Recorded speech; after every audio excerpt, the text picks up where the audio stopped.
ਮੇਰੀ ਫੁੱਫੀ ਨੂੰ ਮਹੱਲੇ ਦੇ ਵਿੱਚ ਕੋਈ ਵਿਆਹ ਤੇ ਨਾ ਸੱਦੇ ਤੇ ਕੰਧ ਤੇ ਚੜ ਕੇ ਕਹਿੰਦੀ ਆ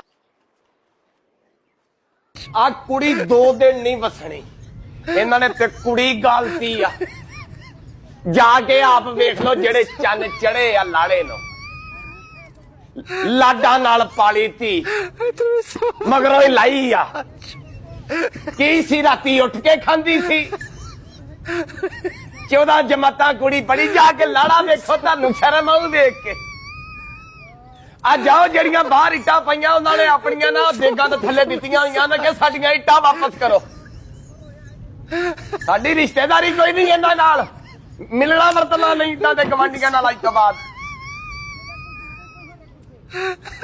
ਤੈਨੂੰ ਸੁਣਿਆ ਨਹੀਂ ਉਹ ਇੱਟਾਂ ਚੱਕ ਕੇ ਲਿਆ ਆਪਣੀਆਂ, ਉਹਨਾਂ ਨੇ ਦੇਗਾਂ ਥੱਲੇ ਦਿੱਤੀਆਂ ਹੋਈਆਂ ਉਹਨੇ ਕਿ ਸਾਡੀਆਂ ਇੱਟਾਂ ਵਾਪਸ ਕਰੋ।